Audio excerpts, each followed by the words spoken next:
Assalamualaikum warahmatullahi wabarakatuh. Sebelumnya, perkenalkan nama saya Wulandari Asmoro, NEM 010, saya dari kelompok 9D. Nah, di sini saya akan membacakan latar belakang dari praktikum acara 2 yang berjudul gametogenesis dan uji kualitas semen. Nah, jadi gametogenesis itu terjadi pada setiap hewan yang telah mencapai dewasa kelamin. Gametogenesis merupakan proses pembentukan, pembuahan, dan juga pematangan sel gamet berupa spermatozoa dan oosit. Sel gamet yang dihasilkan oleh hewan jantan itu berupa spermatozoa, sedangkan pada hewan betina itu berupa oosit. Spermatozoa tersendiri diproduksi di dalam testis, sedangkan oosit diproduksi di dalam ovarium. Uji kualitas semen ini memiliki tujuan agar kita dapat mengetahui kualitas semen tersebut baik atau tidak jika akan digunakan sebagai inseminasi buatan. Nah, uji kualitas semen dibagi menjadi dua, yaitu uji mikroskopis dan uji makroskopis. Nah, uji mikroskopis menggunakan parameter berupa mortalitas, motilitas, abnormalitas, dan juga konsistensi. Sedangkan pada uji makroskopis, parameternya berupa warna, bau, pH, dan juga volume. Kenapa gametogenesis dan uji kualitas semen sangat perlu dipelajari agar kita dapat mengetahui bagaimana proses terjadinya sel gamet jantan dan betina. Kemudian kita juga dapat mengetahui memilih kualitas semen tersebut baik atau tidak apabila digunakan sebagai inseminasi buatan. Tujuan dan manfaat.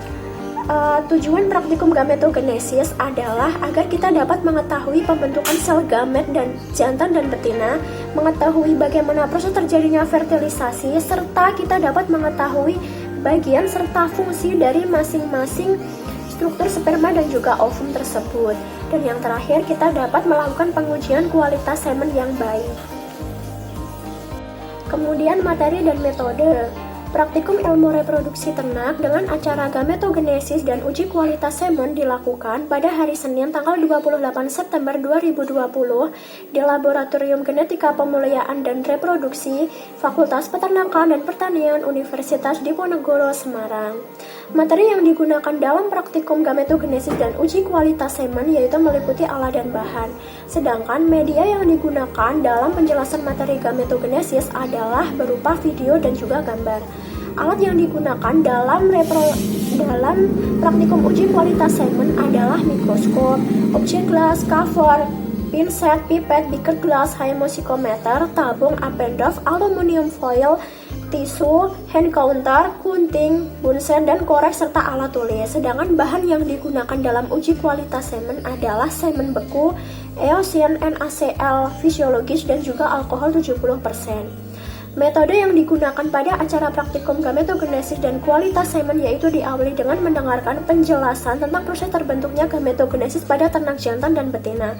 Lalu dapat dilihat proses terjadinya fertilisasi serta mengamati kualitas semen secara makroskopis dan juga mikroskopis.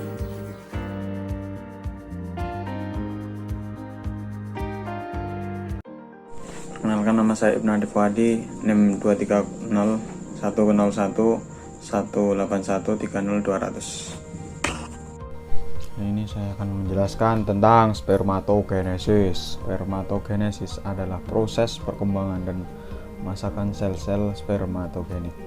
Spermatogenesis terjadi di dalam organ reproduksi, yaitu di dalam testis atau lebih tepatnya di tubulus seminiferus. Berikut adalah gambarnya. Spermatogenesis mencakup pematangan sel epitel germinal dengan melalui proses pembelahan dan diferensiasi sel. Pematangan sel terjadi di tubulus seminiferus yang kemudian disimpan di dalam epididymis. Berikut tahapan pembentukan spermatogenesis. Proses ini dimulai oleh sel benih yaitu spermatogenium. Sel ini mengalami mitosis dan menghasilkan sel-sel baru. Sel induk disebut spermatogonium tipe A dan dapat menjadi siklus mitosis yang progresif menjadi spermatogonium tipe B. Spermatogonium B akan berubah menjadi spermatosit primer. Hasil dari meiosis pertama terdapat sel berukuran lebih kecil yaitu spermatosit sekunder. Pembelahan spermatosit sekunder menghasilkan spermatid.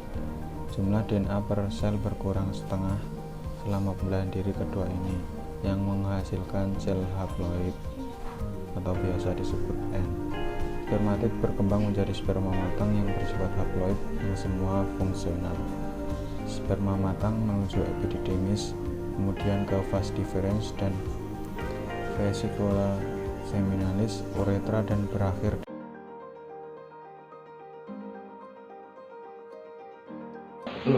Nama saya Bram Suryandana dari kelompok 9D akan menjelaskan gametogenesis pada ternak betina.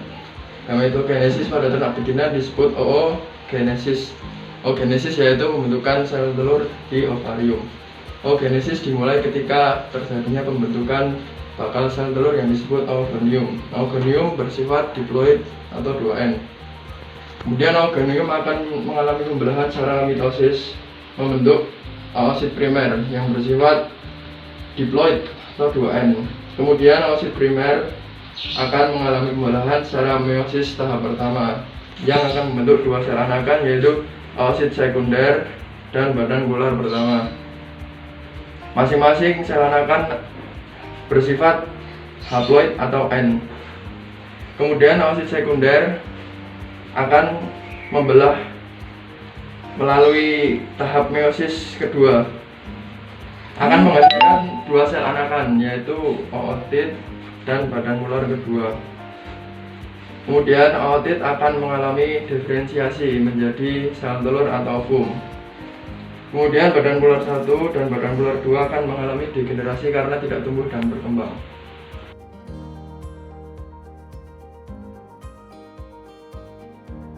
Assalamualaikum warahmatullahi wabarakatuh. Perkenalkan, saya Ahmad Fahmi dari kelompok 9D. Di sini saya akan menjelaskan tentang morfologi sel gamet jantan atau spermatozoa. Kita dimulai saja. Yang pertama, ini ada gambarnya kan. Ini ada 3 bagian. Pertama bagian kepala, bagian badan, lalu bagian ekor.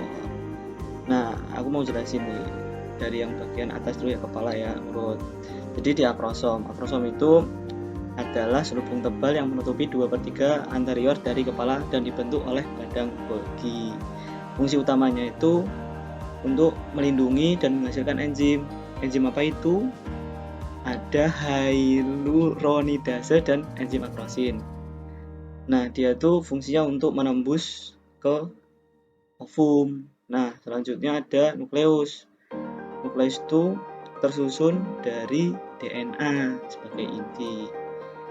Nah, dia tuh fungsinya untuk mengatur seluruh kegiatan sel sperma dan menyimpan DNA. Nah, terus selanjutnya ada sentriol. Sentriol itu adanya di antara kepala dan bagian leher. Nah, jadi fungsinya itu untuk menjaga agar nukleus tetap di tengah dan penghubung antara kepala dan leher. Selanjutnya ada mitokondria. Mitokondria itu terletak pada bagian tengah sampai ekor sel spermatozoa. Nah, fungsinya itu untuk menghasilkan energi, teman-teman. Selanjutnya ada ekor. Ekor itu ekor dari sel sperma disebutnya tuh flagella. Dia mempunyai 3 komponen utama, yaitu aksonema, membran sel tipis yang menutupi aksonema, dan sekumpulan mitokondria.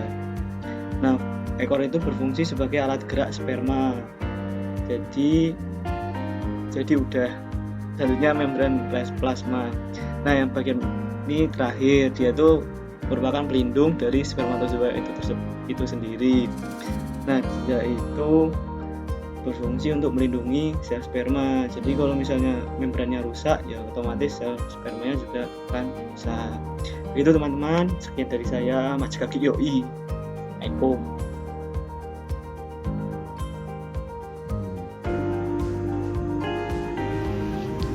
Teman-teman, perkenalkan, nama saya Arlis Bro. Saya dari kelompok 9D. Guys, di sini saya akan menjelaskan tentang morfologi sel ovum. Yang pertama, ini ada corona radiata. Corona radiata ini merupakan sel terluar daripada ovum.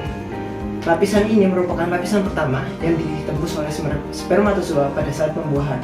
Lapisan ini merupakan sel transportasi nutrisi pada saat terjadi pembuahan. Lalu yang kedua ini adalah zona pellucida. Zona pellucida ini dibagi menjadi 3, ZP1, ZP2, dan ZP3. ZP1 ini sebagai penghubung antara ZP2 dan ZP3. ZP2 ini berfungsi untuk memblokade sperma jika terjadi pembuahan. Maksudnya agar tidak ada sperma lain yang masuk, agar hanya satu sperma saja yang masuk.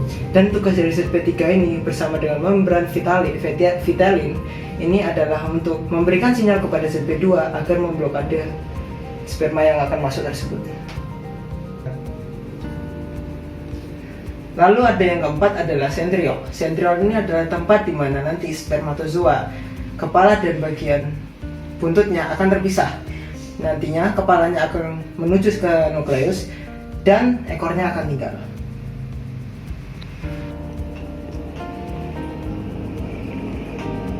Lalu yang kelima ada nukleus. Nah, di nukleus ini merupakan tempat pengatur aktivitas dari keseluruhan sel ini. Di nukleus ini juga menyimpan informasi DNA daripada ovum tersebut.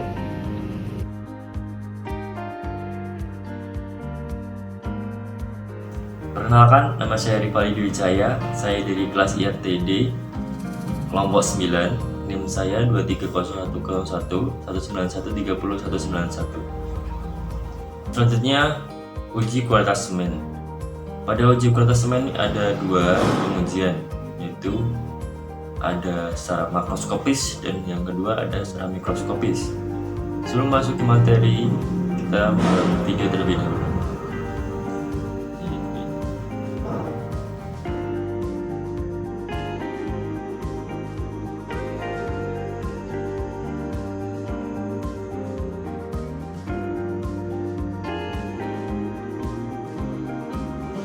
Baik, kemudian di sini saya akan menjelaskan tentang uji makroskopis pada kualitas semen. Uji makroskopis pada kualitas semen itu yaitu uji kualitas semen yang bisa kita amati secara kasat mata atau secara mata telanjang. Pada uji kualitas makroskopis ada beberapa parameter, yaitu yang pertama ada parameter warna, yang kedua parameter bau, yang ketiga parameter konsistensi, yang keempat parameter volume, dan yang terakhir ada parameter pH. Yang pertama yaitu uji kualitas warna. Kita lihat pada video pertama dan kedua. Pada video pertama, warna dari semen itu putih kuningan, sedangkan warna pada video kedua yaitu semennya putih jernih atau putih murni. Dari video tersebut kita dapat menarik kesimpulan bahwa kualitas semen pada video pertama lebih bagus daripada video kedua, dikarenakan warna semen normal itu putih kekuningan yang disebabkan karena adanya pigmen riboflavin. Jadi pada video pertama itu kualitas semennya lebih bagus daripada video kedua. Untuk faktor yang mempengaruhi warna semen sendiri itu ada dari pakan, terus kemudian ada rangsangan, kemudian frekuensi ejakulasi. Kemudian warna dari semen itu ada juga warna-warna lain karena adanya suatu kontaminan pada semen itu sendiri.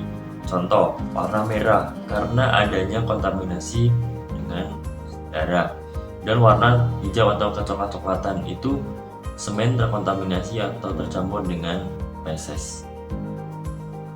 Kemudian pada parameter bau.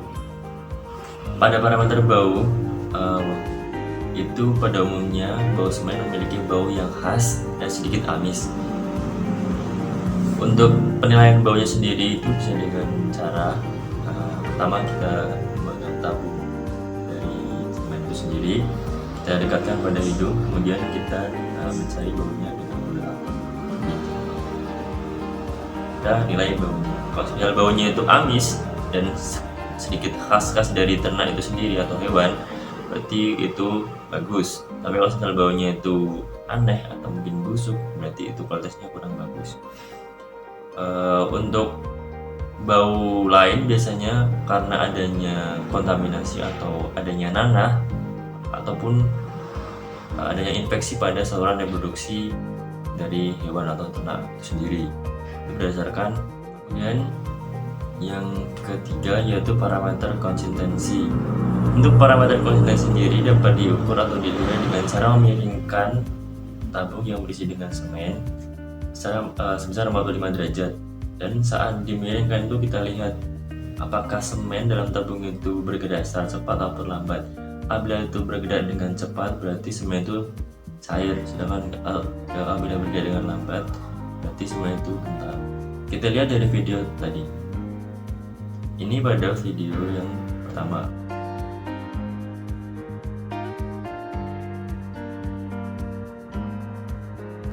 Itu terlihat bahwa semen dalam video pertama itu bergerak secara lambat, yang dapat diartikan semen pada video pertama itu kental.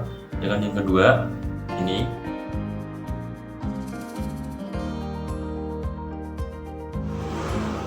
itu dapat dilihat bahwa pada video yang kedua semennya bergerak secara cepat, atau dapat diartikan semen pada video kedua itu encer. Dapat diartikan bahwa semen dengan kualitas atau dengan kekentalan lebih tinggi itu lebih bagus kualitasnya daripada semen yang encer, karena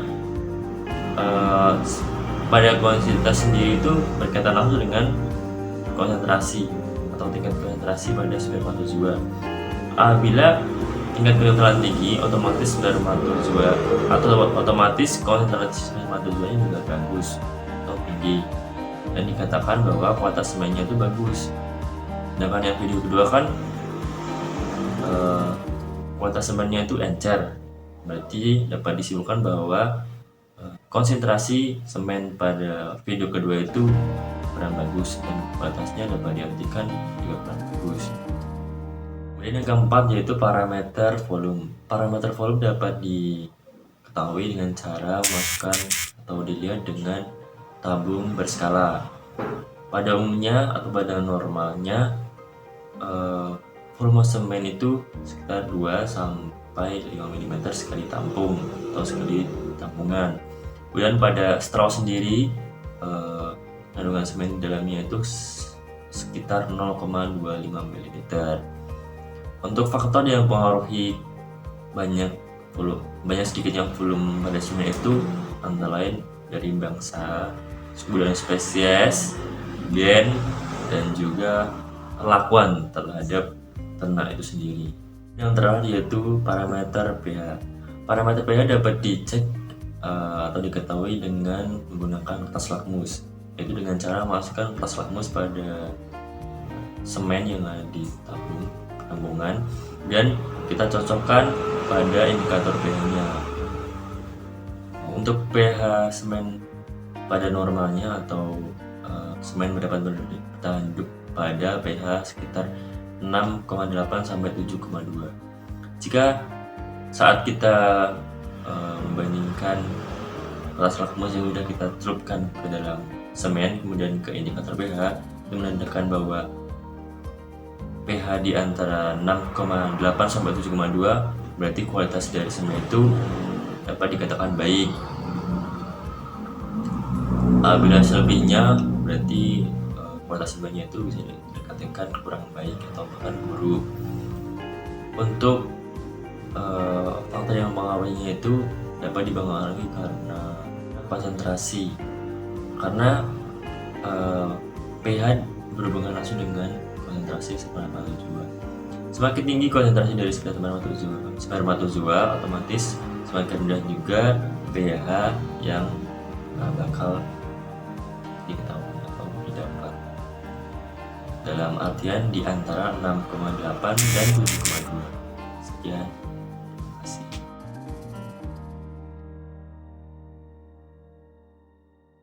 Assalamualaikum warahmatullahi wabarakatuh. Perkenalkan, nama saya Ivan Dadi Pernadi. Saya dari kelompok 9D. Di sini saya akan menjelaskan materi mengenai uji mikroskopis. Yang pertama yaitu motilitas. Pada uji mikroskopis, motilitas dibagi menjadi dua, yaitu motilitas massa dan motilitas individu.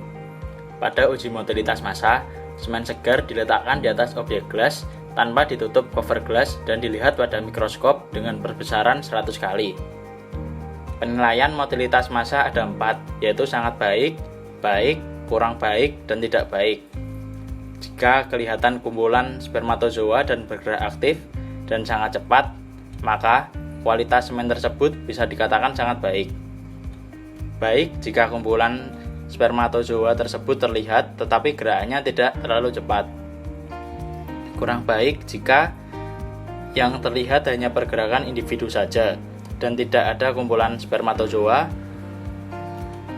Jika spermatozoa tersebut tidak bergerak, maka kualitas semen berarti tidak baik.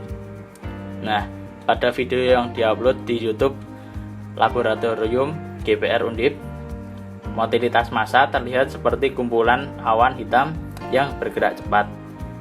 Ini menunjukkan bahwa kualitas semen tersebut sangat baik karena terlihat sekumpulan spermatozoa yang aktif dan bergerak cepat.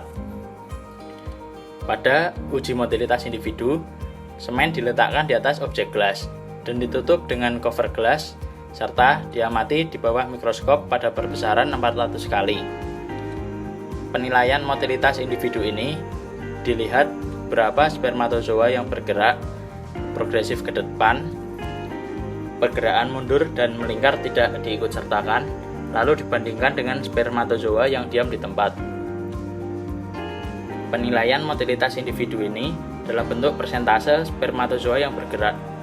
Persentase spermatozoa motil atau bergerak progresif dapat digunakan sebagai ukuran kesanggupan untuk membuahi ovum. Jika kita melihat pada video yang diupload oleh Laboratorium GPR Undip, semen tersebut memiliki kemampuan untuk membuahi ovum dikarenakan persentase semen yang bergerak yaitu sekitar 70%. Gerakan sel sperma ada berbagai macam. Di antaranya yaitu motil progresif dan aktif maju ke depan, berputar-putar, serta melingkar dan maju mundur. Motilitas individu yang baik adalah gerakan sel sperma progresif dan aktif maju ke depan. Gerakan sperma yang berputar-putar di tempat mengindikasikan umur semen yang tua, sedangkan gerakan melingkar dan maju mundur mengindikasikan sperma terkena cold shock atau media pengencer yang tidak isotonik.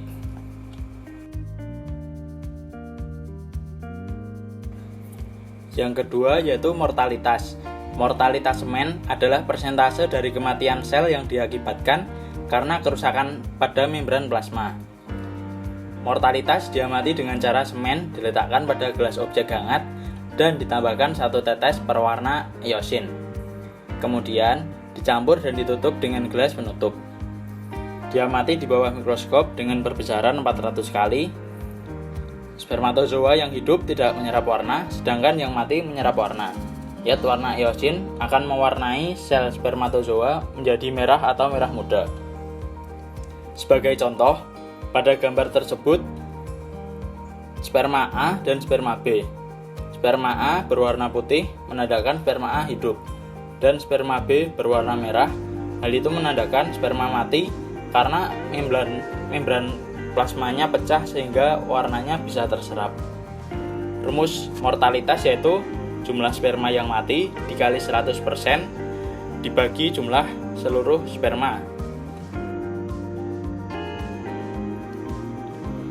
Yang ketiga yaitu abnormalitas. Untuk melihat gambaran morfologi sperma yang abnormal, teman-teman bisa melihat pada layar. Spermatozoa abnormal bisa dilihat dari bentuk morfologi spermatozoa itu sendiri.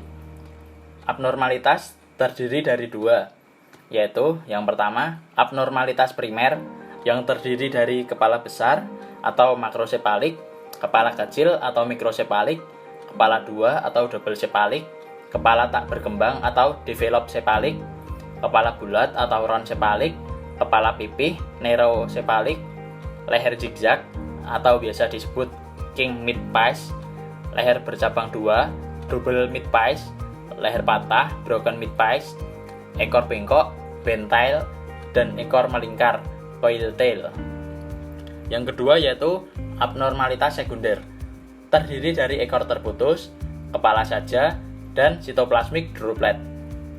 Rumus abnormalitas yaitu jumlah sperma abnormal dikali 100% dibagi jumlah total sperma yang ada. Terakhir yaitu konsentrasi.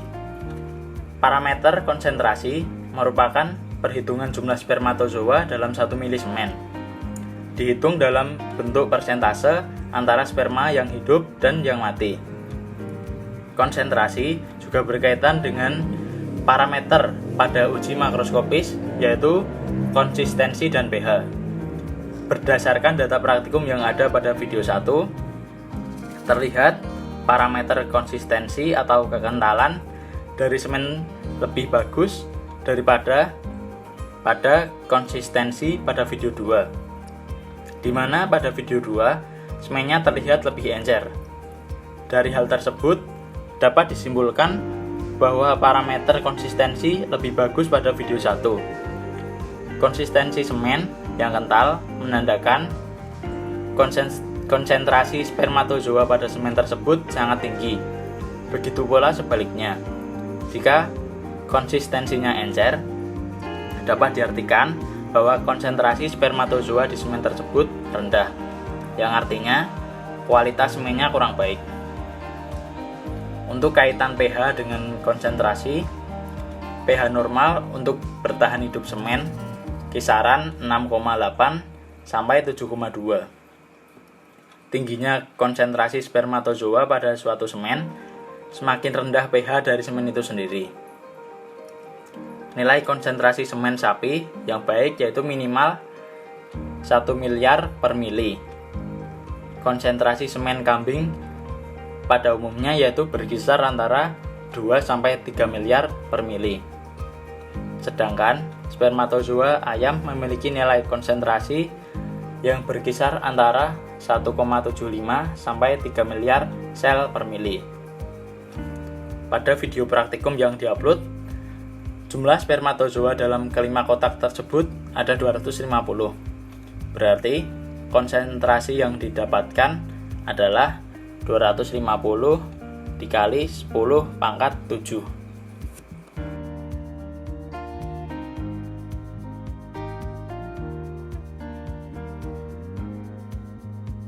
Sekian yang dapat saya sampaikan, kurang lebihnya mohon maaf. Assalamualaikum warahmatullahi wabarakatuh.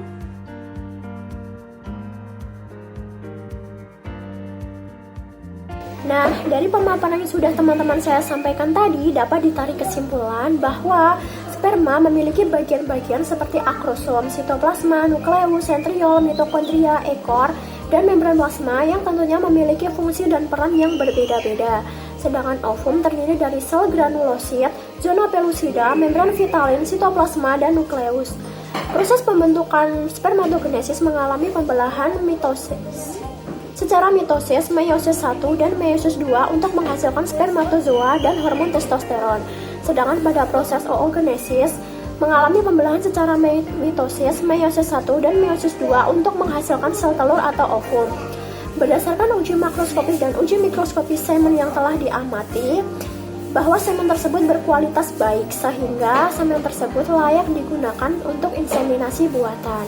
Untuk sarannya, sebaiknya praktikan memperhatikan video dengan seksama dan konsentrasi agar dapat menyaring informasi yang telah disampaikan. Mungkin itu saja yang dapat kami sampaikan. Apabila ada kurangnya, mohon maaf yang sebesar-besarnya. Wabillahi taufiq wal hidayah. Wassalamualaikum warahmatullahi wabarakatuh. Terima kasih.